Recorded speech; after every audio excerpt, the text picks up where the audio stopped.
What is up, ladies and gents? A new day. It's new WSDL game. This is my week 5 match versus ChrisGale 07. And once again, I have a new computer, so I don't know what sets I brought, but my wonderful notepad this time in week 5 does save my ass a little bit. This week I have a very let's call it a special glyph score. This man, I think, had a mega Heracross, and I was afraid of him bringing that, and I didn't want him to be able to set up on my glyph score and then just rock blast me out of the sky. So I'm actually Aerial Ace, and I don't want the Zygarde to set up on me, so I also have Ice Fang. So my two moves this week are Aerial Ace and Ice Fang, and then Roost and Taunt. Taunt mostly there for Uxie and, well, also the Garbodor, and I don't know what other mons he brought. Also Florges, by the way. Yeah, he also had a Florges. Then there's Gramble. Gramble is player of EQ T-Wave. I don't know what the fourth move is because it's not on my notepad. And it's a leftovers variant with just bulky defensive. It's also there to just be a check to Zygarde, just be a check to physical Victini if need be. Well, it's not necessarily a check. Well, it's a check to Victini. It's not a counter or anything. My counter to Victini. Yeah, but also my counter to Mega Pidgeot, which is a very heavy burden for Snorlax this week. But it's a thick, fat Snorlax with some defense, but a lot of special defense to be able to take on the Mega Pidgeot. Megazord, which is a Dragon Dance 2 attacks variant with Flare Blitz and Dragon Claw, and his third move is Roost. And last but not least, we have we have Nidoking, which is a Shuka Berry for the Zygarde, so I can then Ice Beam him. And my other moves are just Dual Stab and Rocks. It's just Earth Power, Sludge Wave, Rocks, and then Ice Beam. And Keldeo is a Choice Scarf set because I really like to have a Mon on my team that can just outspeed everything. I'm rocking the HP Flying for the Araquanid. Also rocking HP Flying for the Heracross, so HP Flying in general made more sense on my Keldeo. Scald, Secret Sword, and Icy Wind are my other coverage moves. So look at his matchup. I'm not super threatened by anything, and I do think that my Zard, once Uxie gets chipped, as soon as I set up a Dragon Dance or anything, I can do a lot of damage to his team. As it turns out, he actually really prepped hard for Zard because this thing is Aftermath Rocky Helmet, Uxie's Rocky Helmet with Foul Play. And then this guy can also just do a lot to my Zard. So Zard is there to put a hole in the team, or like a late game cleaner. The things I'm most scared of in his team are just Zygarde 50%, which is a mon I recently drafted and I really want to use it, but it's just week 1, so we're gonna see how that works. So here we go, our week number 5 WSDL game. I lead with Charizard, as he leads with Araquanid, and I'm having none of that, so I'm just gonna hop into my Gramble. As you see, that does barely anything. I wish I was Rocky Helmet right here instead of leftovers because the chip on Araquanid would have been really good, but I just paralyzed the Araquanid. Would have preferred going for a Toxic, but Araquanid also runs a Rest set often, but he gets a crit and a defense drop, so at this point Gramble is basically rendered useless already, so I just decided to go for a Play Rough.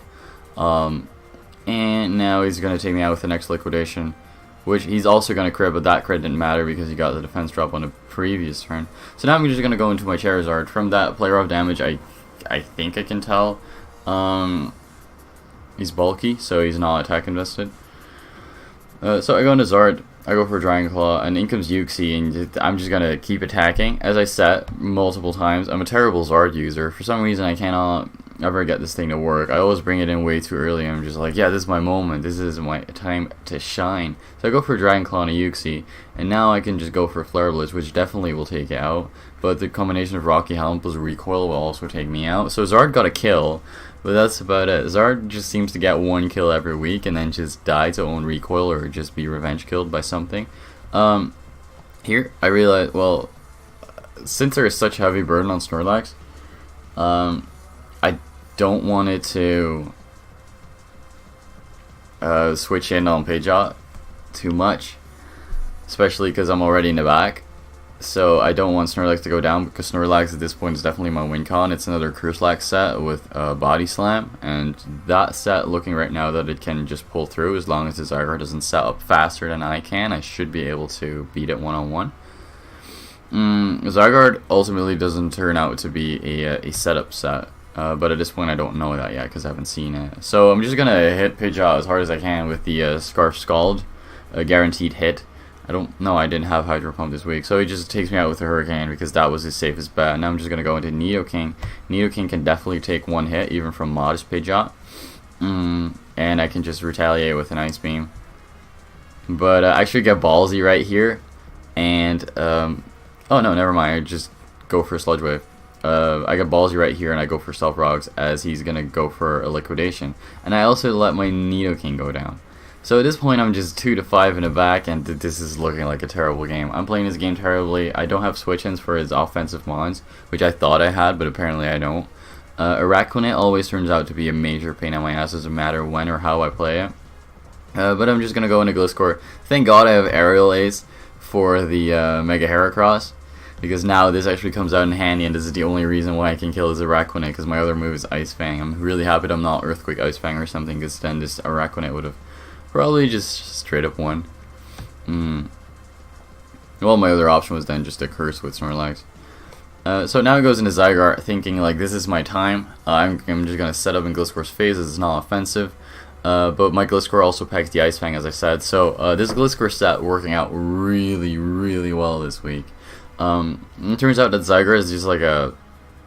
So I don't want him to set up. I already saw I was faster.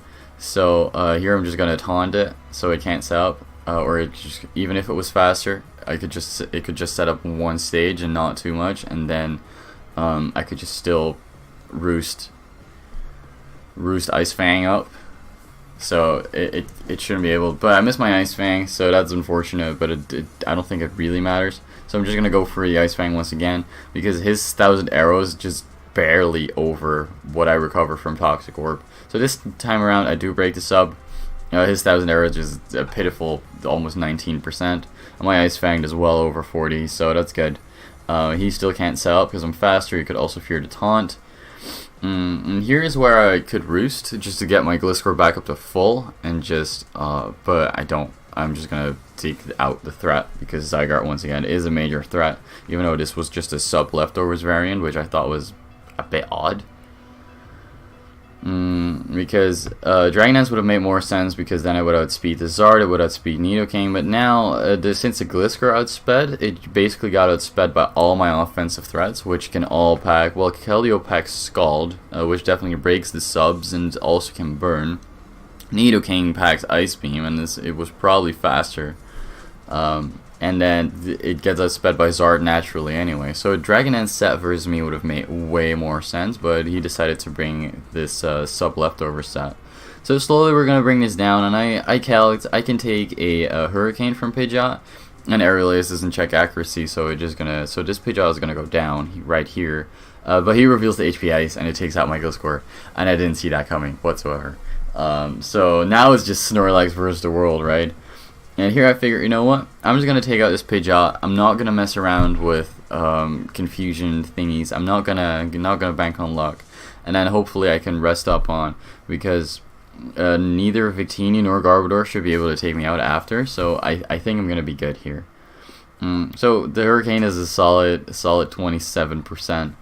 And I just Body Slam it, and then the Pidgeot dies. So I'm a very good health. I'm almost 80% of his remaining mons are Victini. This Snorlax is designed to take on Victini. I'm thick fat for a reason.